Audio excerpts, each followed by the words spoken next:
Agradecemos la valiosa contribución del Dr. Santibáñez a nuestro evento. Ahora le damos la bienvenida a nuestra siguiente conferencia de la jornada denominada Justicia Disciplinaria Digital a cargo del Dr. Carlos Arturo Ramírez Vázquez. El Dr. Ramírez es abogado y magíster especialista en ciencias penales y criminológicas de la Universidad Externado de Colombia, con estudios de doctorado en Derecho de la Universidad de Buenos Aires, Argentina, especialista en Derecho Disciplinario, Casación, Penal y Derecho Comercial, con más de 25 años de experiencia profesional en las áreas del derecho constitucional, público, administrativo, penal y disciplinario. Es coautor del Código Disciplinario del Abogado y del Código General Disciplinario. Es asesor de la Comisión Constitucional Redactora para el Sistema Acusatorio en Colombia y experto en técnicas de juicio oral. Es procurador judicial penal y magistrado de la Sala Jurisdiccional Disciplinaria del Consejo Seccional de la Judicatura de Bogotá. Buenas tardes para todos, para todas. Quiero agradecer especialmente a la Alcaldía de Bogotá, a su Secretaría Jurídica, por esta invitación que me han hecho para tocar rápidamente un tópico de interés para ustedes, que es el tema de la justicia disciplinaria digital. El tema de la justicia disciplinaria digital cobra vigencia en los actuales momentos por el tema de la pandemia, por lo del COVID-19. Y toma especial vigencia justamente porque lo que ocurrió con el proceso disciplinario a raíz de la pandemia fue que automáticamente todas las autoridades disciplinarias se replegaron a sus hogares. Las autoridades terminaron trasladando sus despachos a las casas. En algunos eventos, como en el caso de la jurisdicción disciplinaria, se suspendió por completo la actividad. Después ese ejemplo lo siguió la Procuraduría y las oficinas de control interno disciplinario. Y realmente fue una etapa entre marzo a mayo en el cual se presentó una total incertidumbre, porque lo que puso en evidencia era que, además de que nosotros estamos con un régimen procesal, nuestro régimen procesal colombiano en materia disciplinaria es un régimen absolutamente inquisitivo, es un régimen absolutamente escritural. Entonces, eso genera que cuando se presentan situaciones como la que se nos está presentando actualmente con el tema de la pandemia, que nos obliga a desprendernos de alguna manera del despacho, desprendernos de los expedientes físicos, pues realmente se generó un gran reto para la jurisdicción disciplinaria y para la justicia disciplinaria, o hablemoslo en general, para la administración de justicia disciplinaria, entendido por todas las autoridades y operadores que tienen que ver con el derecho disciplinario.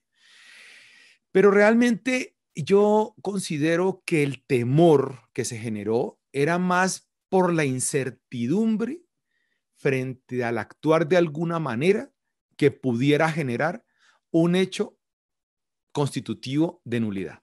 Entonces, no sé cómo hacer, no sé cómo, tenía decretadas unas pruebas, tenía decretadas unas actuaciones, tenía decretados o ordenados unos procedimientos en mis secretarías y no sabía realmente cómo hacerlo. Habían unas reglas que se podían acudir, otras por vía de integración al Código General del Proceso, pero básicamente el problema era general. El problema era no se sabía qué hacer y los procesos comenzaron a andar. En el tema de la Procuraduría se valió de una norma que traía el Estatuto de los Estados de Excepción, o la norma que regula los estados de excepción, que consagra un procedimiento expedito en el cual, cuando se trate de hechos relacionados con ejecución de recursos relacionados con estados de excepción, era como una especie de procedimiento sumario, y a ese procedimiento sumario, en principio, la Procuraduría se plegó para justificar el ejercicio del poder disciplinario por parte de la Procuraduría. Pero eso no encontraba eco, o no tenía reflejo, o no tenía un correlato en las actuaciones de las oficinas de control interno disciplinario. Entonces la incertidumbre siguió siendo la misma. ¿Qué vamos a hacer? Y siempre la pregunta, y de una vez para entrar a hablar de este tema de la justicia disciplinaria digital, el tema siempre, cuando se toca la justicia disciplinaria digital, esto es un tema de garantías, es un tema de garantías procesales. Y hemos entendido de manera equivocada y sobre todo en los aspectos del decreto 806 con lo que tiene que ver con las jurisdicciones civiles, laborales, inclusive la jurisdicción disciplinaria, que es prácticamente como que nos están llevando a que tenemos que entrar en la virtualidad a la fuerza, en lo digital hacia la fuerza. Y no es fácil, como quiera que no es que estemos reconociendo que pertenecemos a una u otra generación, pero es claro que un gran porcentaje de las autoridades disciplinarias no son nativos digitales. Y como no somos nativos digitales, como no somos nativos digitales, nos ha tocado que en la medida que se han presentado los avances en sistemas, en sistemas operativos, en programas, en lenguajes informáticos, nos ha tocado esforzarnos por llegar y conocer un poco más, mientras que hay generaciones que lógicamente hoy por hoy nacen ya con los contenidos y bajo contextos y ambientes de carácter digital.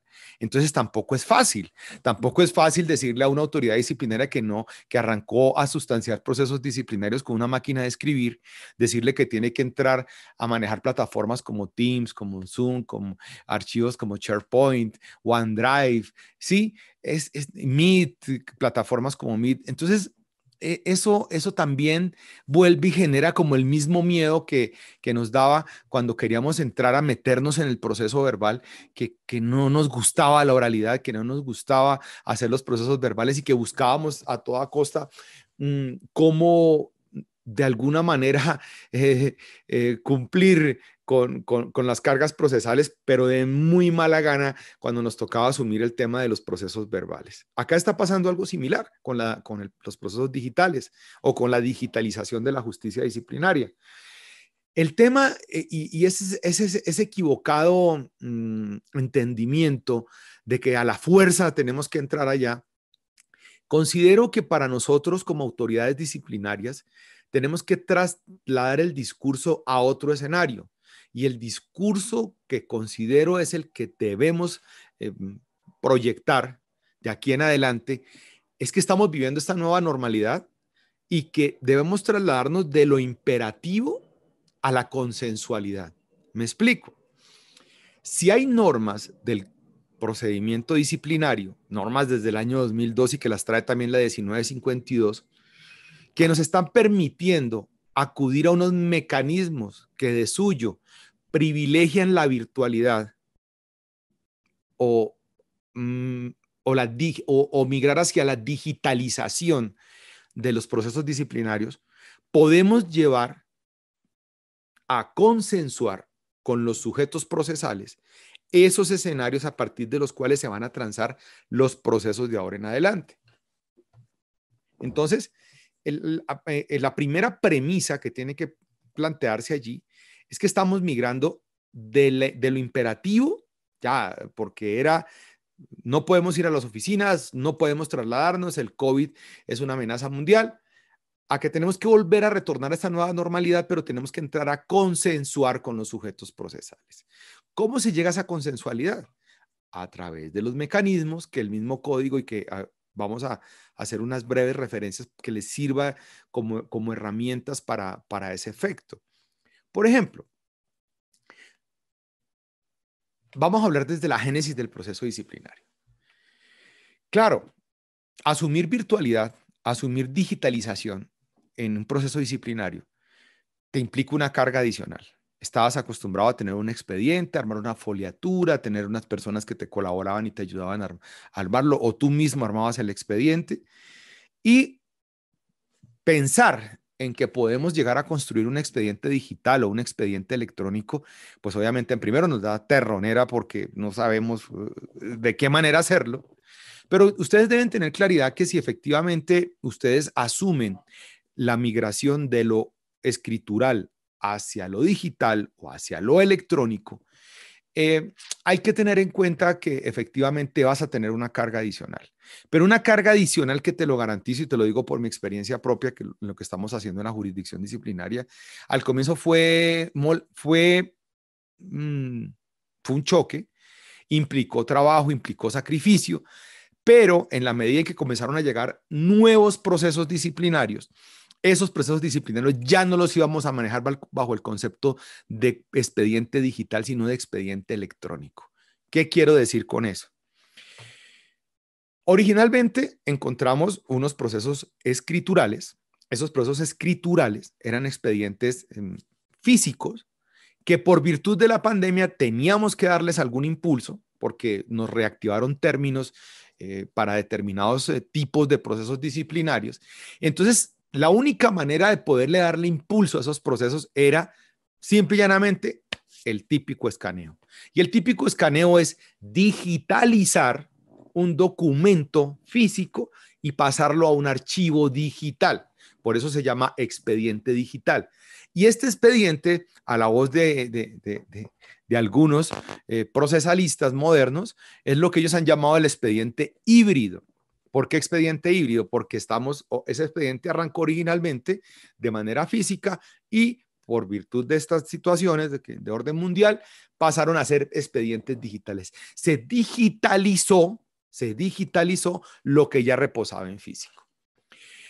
El expediente electrónico, tomando voces de la ley 527 del 99 y también de algunos procesalistas que ya están planteando diferencias sustanciales entre lo digital y lo electrónico, el expediente electrónico nace desde el comienzo electrónico. ¿Y qué es electrónico? Es la posibilidad de que a través de una plataforma, un programa, se alimente el expediente, o sea, se van a hacer efectivamente desde la génesis del proceso, vamos a nosotros a tener archivos que van a estar contenidos en una nube, en una carpeta electrónica, y todas las dinámicas que se vayan a dar dentro de ese proceso van a ser dinámicas que ya van a configurar dentro de archivos que no son réplicas de otros soportes que estén en físico. Todo se convierte en electrónico, o sea, es más o menos lo que está manejando las superintendencias, es eso básicamente, donde ustedes en esto están muy avanzados en los procesos jurisdiccionales que adelantan las superintendencias. Allá se está manejando el tema del expediente electrónico, por cierto, hace ya muchos años. Entonces, y era un ideal que se tiene desde el año 99 con la ley 527, y es un ideal que está consagrado en el Código General del Proceso, migrar hacia el expediente electrónico. Lo que tenemos hoy por hoy es eso, tenemos una situación de choque, un problema mundial, un problema de salud que nos está impidiendo, que nos está obligando a que debemos cuidarnos y que tenemos que acudir el menos tiempo posible a nuestras oficinas por autoprotección. Entonces nos llevó a que lo que teníamos físico lo convirtiéramos, lo escaneáramos y lo convirtiéramos en archivos digitales. ¿Qué es lo que supone en ese momento? Que en el momento en que nosotros asumimos digitalizar el expediente, pues obviamente se activa en lo que les decía al comienzo, el miedo que todos tenemos de migrar hacia unas nuevas dinámicas que puedan eventualmente generar factores de nulidad. Observen ustedes, y en esto no me equivoco, que las tutelas recientes que están en las redes sociales y en los chats que le llegan a uno es: tutela de la sala civil porque no notificaron bien la demanda. Tutela en el otra jurisdicción, en la contenciosa, que porque allá, a pesar que manifestó que no tenía los medios, no se le garantizó. Se está convirtiendo ahora la nueva tendencia de la tutela sobre la base de las vulneraciones que se están presentando a sujetos procesales dentro de las actuaciones. Y por supuesto, la justicia disciplinaria no va a ser ajena, la Oficina de Control Interno no va a ser ajena, la Procuraduría no va a ser ajena a las tutelas. Entonces, tienen que ustedes tener claridad que en ese momento en el que se migra hacia la digitalización del expediente, ustedes tienen que tener claridad en que esa migración tiene que garantizar dos premisas fundamentales. La primera, el derecho de defensa, y la segunda, el debido proceso, con todo lo que ello comporta. Y considero que fundamentalmente en lo que toca con el derecho de defensa, lo primero que tienen que tener claro es que ese expediente, de la misma manera como un usuario, como un sujeto procesal, acude a la Secretaría de la Oficina de Control Interno Disciplinario o de la Procuraduría Provincial, Regional o Delegada, a mirar su expediente con todo el derecho que le asiste, por un derecho claramente reconocido en la ley disciplinaria, de acceder al expediente, de obtener copias del mismo, pues aquí básicamente es el acceso al expediente. Ustedes tienen que tener claridad que eso que se migra a una nube seguramente, ustedes escogerán la plataforma, OneDrive, SharePoint, lo que ustedes decidan internamente sus entidades. Esa plataforma tiene que tener la posibilidad o lo que se ha denominado permisos de acceso para poder revisar el expediente en el momento que sea requerido.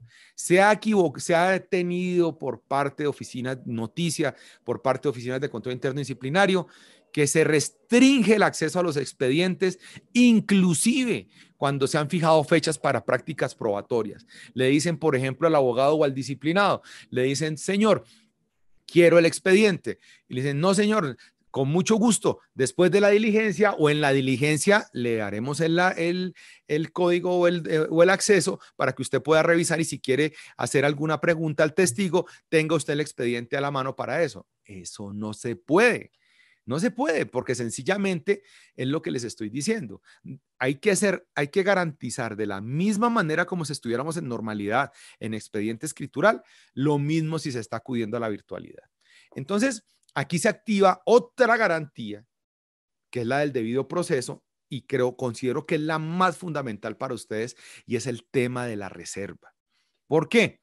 Porque esos permisos de acceso que ustedes tienen que hacer, y por eso las entidades tienen que ser muy cuidadosas en la plataforma que vayan a escoger para de ahí en adelante tramitar sus procesos. Porque es que eso va de la mano de varias cosas. Eso va también de la mano de la plataforma que ustedes van a escoger para la práctica de pruebas y diligencias. Entonces, eso prácticamente es como un paquete.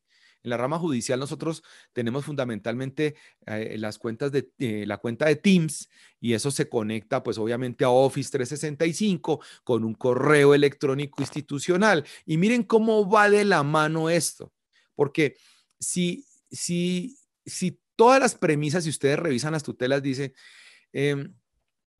hay que garantizar el acceso. En los eventos en los que no se tenga posibilidad, hay que garantizarlo, y en caso de que no se pueda garantizar, hay que buscar la manera de que ello se garantice, pero no como, o sea, es más una carga de la entidad que una carga de los sujetos procesales, y sobre todo en los temas disciplinarios, y los voy a decir por qué. Porque es que en el tema disciplinario tenemos un criterio que diferencia al tema civil, que diferencia al que va a radicar la demanda de alimentos, o al que va a radicar la demanda ejecutiva cobrando un título valor, o el que va a hacer una pretensión al contencioso, una acción de nulidad, porque es que resulta que acá nosotros somos autoridad disciplinaria, juez y parte.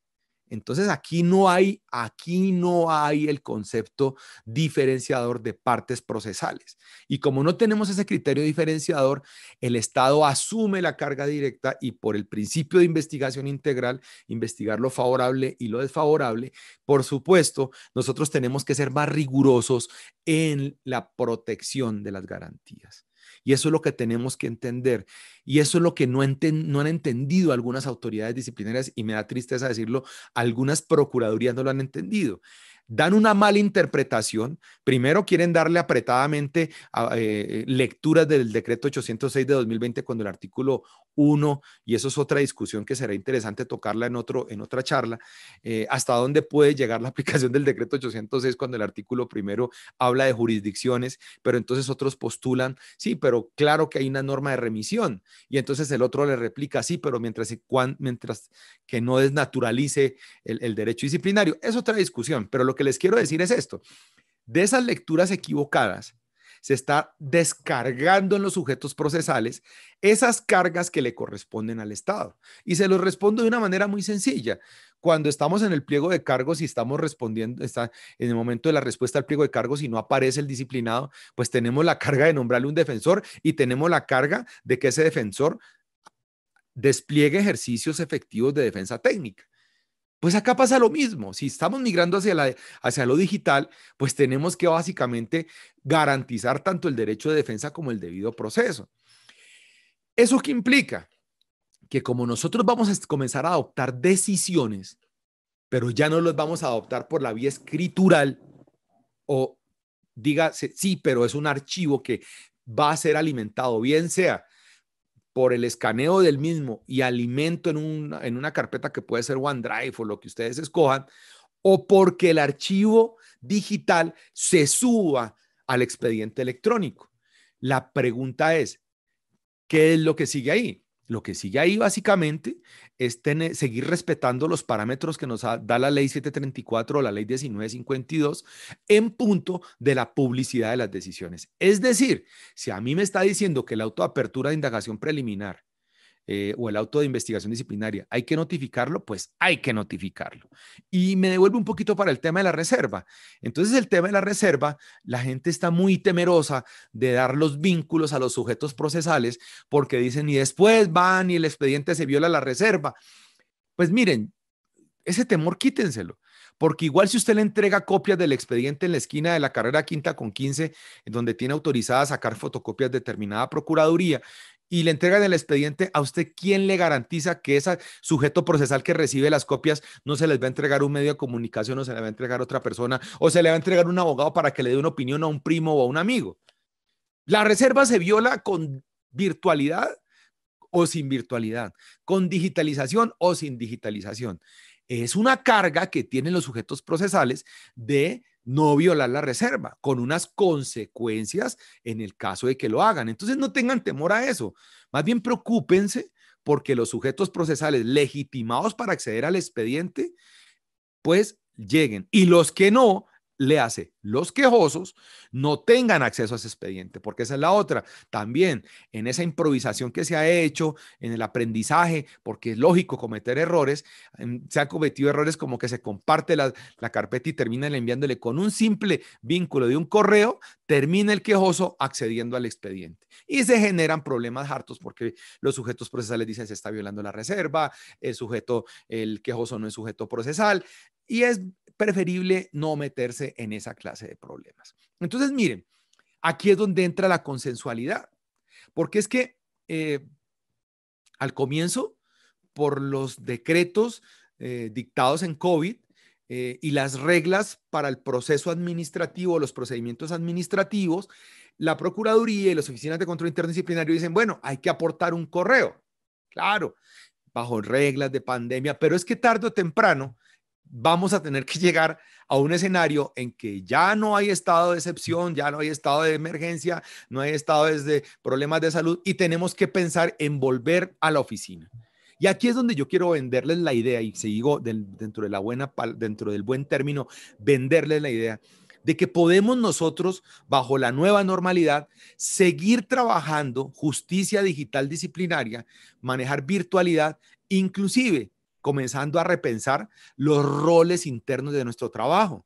Entonces, existen herramientas y, por ejemplo, aquí me remito al artículo, perdón, el 122 de la ley 734 del 2002, donde te dice, mira, las decisiones que deban notificarse personalmente pueden ser enviadas al fax o a la dirección de correo electrónico por escrito si previamente hubiera sido aceptado ser notificados por esa manera. Entonces, ¿qué es lo que usted hace? Yo, mire, se los garantizo, antes de entrar a pelear con el abogado, con el disciplinado, antes de eso, pues ustedes entren en un tema consensual.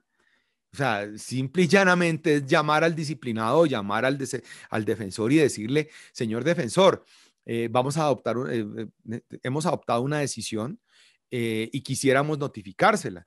Estamos manejando la virtualidad por todos estos temas de pandemia y quisiéramos que usted, pues si es su deseo, nos autorizara para que en adelante las notificaciones se surtieran por correo electrónico. Es la manera como se dice. No decirle y aporte un correo y no sé qué, y entonces el otro se le rancha y le va a decir, no, yo no tengo, o yo no tengo datos, o yo estoy por acá en Cucunubá y acá no tengo acceso al internet. Entonces, es consensuar. Y esta es una lección que le queda a uno del sistema penal acusatorio, donde cuando migramos del concepto sujeto procesal aparte, cuando separamos los roles, cuando pusimos al juez arriba y al fiscal y al defensor a los lados, entraron las consensualidades. ¿A quién le cabía en la cabeza que se sentara un fiscal a hablar con un defensor para negociar dentro del buen término o hacer un preacuerdo? Acá es lo mismo. Acá no podemos estar siguiendo con el concepto de que está la Procuraduría, la Oficina de Control Interno y no me pueden hablar ni el disciplinado ni el defensor. Es una llamada tan sencilla como decirle, ¿acepta? Yo, claro, acepto, o sea, perfectamente, acepto que me notifiquen por vía WhatsApp. ¿Y qué es lo que pasa a partir de ese momento? Usted deja la constancia procesal en el sentido de decir que ese servidor público o esa servidora pública o ese defensor o esa defensora han aceptado que se haga la notificación por medios de comunicación electrónicos. Y es el artículo 122. Claro, hay una sentencia que tienen que tener ustedes clara, que es la sentencia C570 del 2019, que dice que la norma dice, se entenderá surtida en la fecha que aparezca el reporte del correo, del envío del correo. Ya la Corte dijo, bajo el entendido de que debe existir evidencia acerca de que la recepción del mensaje electrónico efectivamente se dio. Y no puede ser de otra manera. Garantías, son garantías. O sea, entonces, cuando usted logra que entren en la dinámica de la virtualidad por medio de la autorización que den los sujetos procesales frente a notificación por correo electrónico, usted desde ese momento el proceso, créame, le va a comenzar a fluir. Y le va a comenzar a fluir porque usted allí ya comienza a cambiar la estructura interna de su despacho en cuanto al concepto del autoproyectado, autofirmado, autoformalizado, secretaría, oficios 472, notificaciones, asistencia, esperar un tiempo. Usted está prácticamente haciendo notificaciones en tiempo real. Y es una herramienta que se los digo que si ustedes logran consensuarla con los sujetos procesales, va a ser muy valiosa para ustedes. Ahora bien, en el impulso procesal, ustedes tienen que tener presente que ahí se activan esas garantías de derecho de defensa, derecho de contradicción y debido proceso. ¿Por qué? Porque a diferencia de lo que ocurre con el penal, nosotros tenemos un principio que es el principio de permanencia de la prueba. Y aquí es donde entra en enfrentamientos lo que se llama inmediación versus controversia. El artículo 138 de la ley 734 es clarísimo. Las pruebas se pueden controvertir hasta antes de tomar la decisión final. Distinto en el penal, que son las pruebas se inmedian en juicio público, abierto, controvertido. Entonces, ¿qué es lo que surge allí? Ustedes tienen que tener claridad que si esas pruebas son solicitadas por el disciplinado o la defensa, la garantía de derecho de defensa y contradicción tiene que activarse. Entonces, ustedes en ese momento, ahí es donde ustedes, dentro del mismo momento en el que ustedes van a resolver sobre parámetros de pertinencia, conducencia, utilidad, necesidad, ustedes desde el momento en que ustedes decidan, sí, incorporo la prueba, ahí sí es una carga del disciplinado o la defensa dar la posibilidad, porque es que ya me ha pasado a mí, porque me tocó asumir procesos en los cuales yo había decretado pruebas en normalidad y ahora no las puedo practicar en presencialidad, y entonces el disciplinado viene y me está diciendo a mí, es que yo no sé dónde está, yo no sé dónde lo ubico. Entonces yo se la estoy devolviendo y le digo, yo le quiero recordar respetuosamente que es una prueba que usted me solicitó y es una prueba suya de descargo. Entonces usted es el que tiene que ayudarme para que yo tenga la manera de poder practicar esa prueba. Entonces, bajo esos contextos, desde el momento en que ustedes deciden, bajo virtualidad, incorporar a un proceso prácticas probatorias del disciplinado a la defensa, ustedes desde el momento en que decidan decirle sí, tienen que de antemano, antes de tomar la decisión, decirle, señor disciplinado, señor defensor, esas pruebas testimoniales que usted me está solicitando, eventualmente de ser decretadas, usted tiene la manera de que por vía de la virtualidad las podamos decretar. Si él le dice que sí, listo. Si él le dice que no, pues usted le recuerda respetuosamente todo lo que estamos en este momento, las posibilidades que existen de practicar diligencias de manera remota. Es un tema, se los repito, en que ustedes toman el camino o enfrentarse con los sujetos procesales que se les van a arranchar y decirle, no tengo internet, no tengo datos, no tengo teléfono, yo no tengo cómo, yo no tengo cómo desplazarme, yo no donde estoy acá confinado, o consensuar. El camino que ustedes tomen, y eso también implica un cambio de paradigmas. Es un cambio completo de paradigmas. Miren, de hecho, en el último encuentro digital que tuve con ustedes fue un encuentro presencial, un encuentro en el cual después de la charla nos sentamos, hablamos, discutimos, presentamos inquietudes. Ahora, mire, estoy aquí hablándoles de manera remota. Eso ya está cambiando los esquemas. Y nosotros vamos a seguir con el mismo concepto de autoridad disciplinaria, de que estamos allá arriba y que no tenemos acceso ni contacto, pues obviamente esos prejuicios no nos van a permitir que los procesos avancen. Siempre en todas las conferencias me dicen lo mismo. Pero doctor, ¿y si no tiene medios? Entonces yo les digo, ustedes son los directores del proceso, ustedes son los que arbitran frente a lo que entra o no al proceso. Si a mí un disciplinado, un defensor me está diciendo que necesita 4 testimonios, yo le voy a preguntar bajo estos parámetros, le voy a decir, mire, estas audiencias en la aplicación del artículo 98 de la 734, este proceso lo voy a llevar principalmente por vía virtual. ¿Cómo ha sido? Sí, por vía virtual. El artículo 98 de la 734 me lo permite y le quiero preguntar, doctor, si esas pruebas que usted me está ofreciendo las podemos hacer por vía de la virtualidad. Si en el último evento en que no, pues usted ya busca la manera de tener un protocolo que inclusive usted puede ir a hacer comparecer en un espacio especial de su oficina de control interno disciplinario, de su procuraduría, de su personería. Usted puede establecer escenarios específicos a los cuales simplemente el testigo comparezca y usted remotamente, sin tener contacto físico con él, pueda practicar la prueba. Es facilísimo. Nosotros ya lo estamos haciendo en la judicatura y lo estamos haciendo no porque nos hayan dado los recursos. A cada despacho nos tocó poner de nuestra parte y comenzar a trabajar en eso. ¿Qué se nos ha presentado en los testimonios? Por ejemplo, tenemos problemas con las plataformas. Tenemos problemas con las plataformas porque no estamos ajenos a los hackers, no estamos ajenos a que las plataformas no sean robustas, no estamos ajenos a que las plataformas se caigan. Entonces hay que tener claridad en que en el evento en el que usted decide, bajo la digitalización, bajo la virtualidad, practicar testimonios, tiene que tener claridad. Primero, escoger una plataforma robusta. La gente me pregunta, ¿y cuál? Yo les puedo decir cualquiera, pero es que eso no depende de mí, eso depende de la entidad donde ustedes trabajen, porque es la entidad la que consigue el software para toda la Secretaría Jurídica de la Alcaldía, para la personería local, para la personería, perdón, para la personería distrital, sí, o sea, depende cuál es el software que ha adquirido la empresa.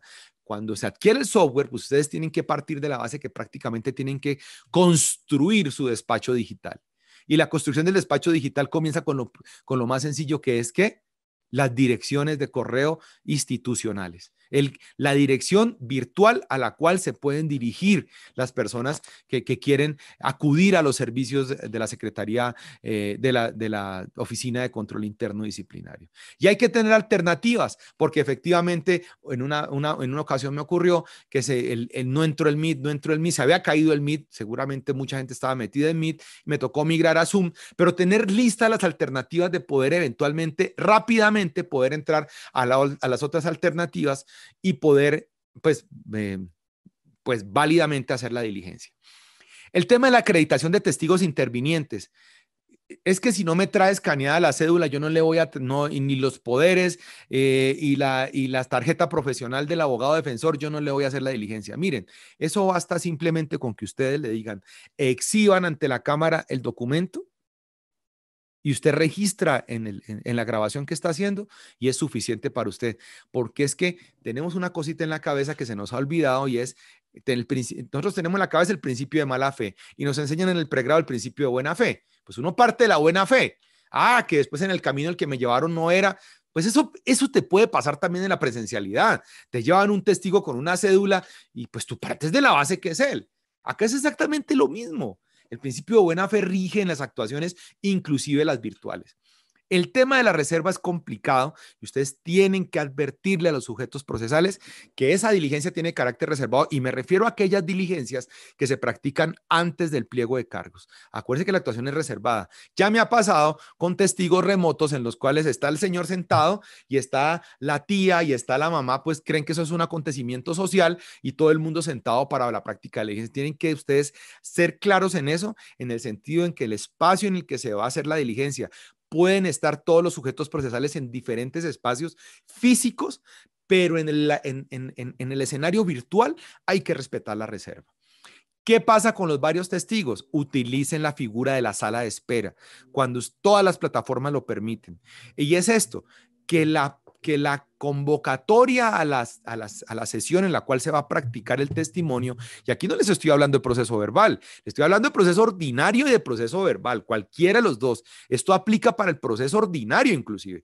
Usted puede fijar la diligencia para el testimonio y manda un vínculo por Teams, por Zoom, por Meet, y está practicando una diligencia, un testimonio que le va a servir en un proceso ordinario, ni siquiera verbal, o sea, proceso de los escriturales que usted está convirtiendo en digital o en virtual. Entonces, téngalo presente. Esto aplica también para los procesos ordinarios. O sea, entonces, usted le manda el vínculo y tiene que tener presente que a veces tiene 4 o 5 testigos. Esos 4 o 5 testigos, usted los pone en la sala de espera y les va dando el acceso en la medida en que pues usted va surtiendo los testimonios. Tiene que tener mucho cuidado porque me pasó una vez, por el afán de uno y otro testigo, dejé a un testigo ahí y menos mal el Ministerio Público me lo advirtió y me dijo, doctor, como el Ministerio Público es sujeto procesal en los procesos jurisdiccionales y le dimos la salida al testigo, porque la idea es que como estamos practicando bajo los ritos de la ley 600, que es la norma de referencia, pues tenemos que tener el examen separado de los testigos. Y aquí realmente ustedes tienen, si el testimonio, que generalmente son pruebas pedidas por disciplinado defensor, ustedes tienen que tener claro que tienen que garantizar esa contradicción. ¿Y qué es la mejor manera de garantizar la contradicción? Tomémosle prestado algo de la ley 906, que yo sé que no es aplicable aquí, pero acreditemos el testigo, pongámoslo en contexto y inmediatamente entreguémoselo al que lo ha pedido, entreguémoselo al defensor, entreguémoselo al disciplinado. Aquí está su testigo, pregúntele. Pero es que nosotros tenemos una cantidad de cosas y taras en la cabeza y es de que tenemos que el testigo es del proceso y entonces después de agotarlo y agotarlo y agotarlo, ahí sí, después de media hora le damos el uso de la palabra a quien ha pedido el testigo. Y no me parece, más bien escuchemos las respuestas que nos vaya a dar ese testigo y nosotros como autoridad pues podemos entrar a hacer las aclaraciones pertinentes. El tema de la conexión de cámaras y la pantalla compartida. Esa es una clave que la están utilizando mucho en Estados Unidos ahora a raíz de esto, y es que muchas veces están libreteando los testigos. ¿Qué es libretear el testigo? Te sientan al testigo y te ponen a mirar la cámara y lo que está haciendo el testigo es mirando una línea o una ayuda que le están diciendo que lo que tiene que decir. Entonces muchas veces uno, ¿cómo resuelve eso? Por favor, simplemente pongamos pantalla compartida y cuando yo me dé cuenta que estás compartiendo la pantalla del testigo, yo sé efectivamente lo que el testigo está viendo al frente de él. ¿Listo? Es importante eso. Porque eso se presta ¿para qué? Para el direccionamiento del testigo. En el proceso verbal, pues pueden presentarse situaciones que son muy similares a esta. Y la práctica remota de pruebas es por excelencia. Ustedes han visto en televisión procesos contra alcaldes, procesos contra gobernadores que está adelantando la Procuraduría, en la cual está el abogado defensor está en Cota, el disciplinado está en Ricaurte, Cundinamarca, y el procurador delegado, al quien le han dado el proceso por asignación especial, está en Bogotá. Ustedes tienen que tener claridad que eso es perfectamente posible, que lo pueden seguir practicando. Inclusive, voy a devolverme a los procesos ordinarios. Ustedes pueden efectivamente migrar hacia la virtualidad, migrar hacia lo digital. Simplemente es llegar a consensos con los sujetos procesales y les cuento que la herramienta es muy, muy, muy, muy efectiva. Aquí viene el gran problema y es que el artículo 98 de la Ley 734 del 2002, que es el mismo 118 del Código General Disciplinario, la Ley 1952, pues es una herramienta que está plasmada desde ese año, desde el 2002, a la cual no nos gusta acudir. Y es, para la práctica de pruebas y para el desarrollo de la actuación, se podrán utilizar los medios técnicos siempre y cuando su uso no atente contra derechos y garantías constitucionales. Las pruebas y diligencias pueden ser recogidas y conservadas en medios técnicos y su contenido se consignará por escrito solo cuando sea estrictamente necesario.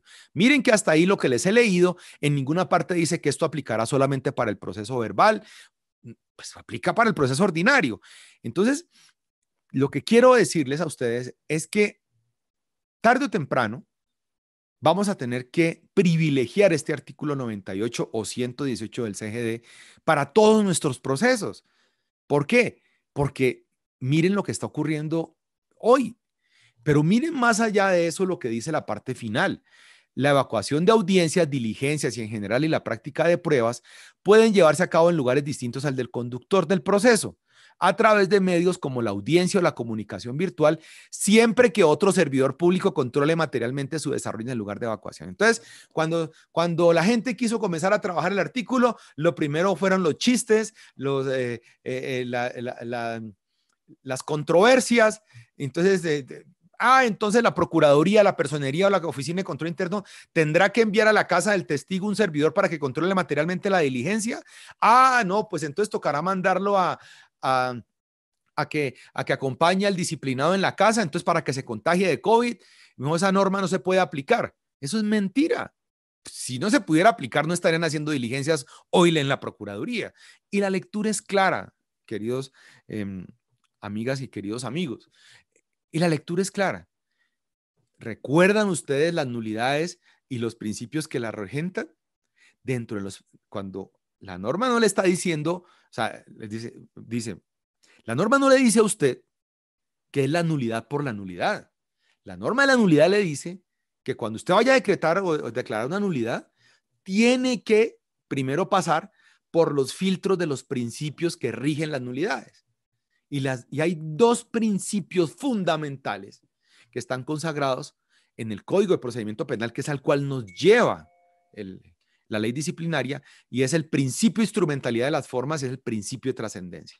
Entonces, cuando usted va a alegar la nulidad se llama irregularidad sustancial que afecta el debido proceso. Entonces cuando a mí me vengan a alegar, como ya me lo han alegado, me dicen, es que usted hizo la audiencia y la norma dice que tiene que otro servidor controlar materialmente la diligencia. Entonces yo le respondo como le están respondiendo en la Procuraduría. De la misma manera, yo le digo, claro, ¿y cuál es la sustancialidad de la irregularidad? Que se viola el debido proceso porque el artículo 98 así lo dice. Y yo le respondo, bueno, viola el debido proceso, ¿por qué? Porque no estoy inmediando la prueba. Si el fin de protección de la norma del artículo 98 cuando se concibió en el año 2002 era garantizar la inmediación del proceso, que el proceso tuviera la garantía de que la autoridad disciplinaria inmediara y se diera esa posibilidad como esa atestación de que la persona que está remotamente es la persona o se está adelantando formalmente la diligencia. Pues ahora con la virtualidad, hoy en el año 2020 tenemos Teams, tenemos Zoom, tenemos Meet. Pues tenemos la herramienta jurídica para que yo, como autoridad disciplinaria, ojo con eso, desde mi sede donde yo esté adelantando la audiencia o siendo el presidente de esa audiencia, de ese testimonio, de esa diligencia, pues yo pueda inmediar de manera directa, yo pueda verificar sin necesidad de que un servidor de mi oficina se desplace a controlar materialmente la diligencia. Eso se convirtió en una payasada. Cuando yo estaba de procurador delegado, como decía, siempre y cuando otro servidor público, una vez pusieron a un conductor en el Valle de Aburrá, el conductor de la regional de Antioquia, me lo pusieron ahí. Y el tipo no tenía ni idea, era simplemente para poder cumplir con el protocolo del artículo 98. Eso hoy por hoy queda superado. ¿Por qué? Porque si el fin de protección de la norma es la inmediación, pues la inmediación se garantiza con los nuevos mecanismos y las nuevas herramientas tecnológicas con las que se están contando. Y esa nulidad no tiene el parámetro de trascendencia o de irregularidad sustancial que afecte garantías de los sujetos o se desconozcan las bases fundamentales de la instrucción o juzgamiento. No cumple con el principio de trascendencia. Entonces, a pesar que la norma formalmente lo diga, sustancialmente estoy yo garantizando debido proceso y derecho de defensa. Y créame, esa es la mejor manera con la cual ustedes, aplicando el artículo 98, pueden llegar a lo que se puede postular hacia lo que vamos, y es hacia una justicia disciplinaria digital. No le tengan miedo. Comiencen a trabajar en eso. Comiencen a pensar desde los mismos procesos que les están llegando, las nuevas quejas. Pásenlas al formato, solicítenle al quejoso su correo electrónico, a los disciplinados que vinculen, a los defensores, comiencen a migrar hacia el tema del correo electrónico. No sabemos hacia dónde vaya este estado de emergencia por el tema del COVID. ¿Qué tal que exista un rebrote? ¿Qué tal que nos vuelvan a llevar a confinar en nuestras casas? Y nosotros siempre esperando a ver cuál es la manera de que nos vamos a ajustar nuestro chip a lo que durante 20 años o 25 años veníamos haciendo. Este es un cambio, créanme, esto es un cambio. Esto es un cambio. Podemos encontrar mil excusas, como las que encontraron los del sistema penal cuando pasaron al sistema penal acusatorio. Esto es lo mismo. Y es el mismo temor que le tienen a la ley 1952 en que todo se volverá verbal. Es lo mismo, son cambios de paradigmas y esa es la invitación que yo les quiero hacer. Se puede, créanme, se puede. No peleen con los sujetos procesales, consensúen que a todos, miren, les garantizo, a todos les conviene tener la posibilidad de que de manera virtual, de manera remota, se impulsen los procesos, siempre y cuando usted también tenga una carga de lealtad con esos sujetos procesales. Y esa lealtad, ¿dónde se contrae? Se contrae en la garantía del derecho de defensa, que permita usted la garantía del derecho de defensa a esos sujetos procesales, pero que también garantice el debido proceso, que no se esté inventando procedimientos, que simplemente acuda a las herramientas que le da la misma 734 o la 1952 y las ajuste. Y por ese camino, créanme, van a ustedes a lograr procesos efectivos, van a lograr procesos céleres y van a lograr una recta y cumplida administración de justicia disciplinaria, porque querámoslo o no, así hayan autoridades administrativas, ya la Corte Constitucional dice, administramos todos justicia disciplinaria. Muchísimas gracias.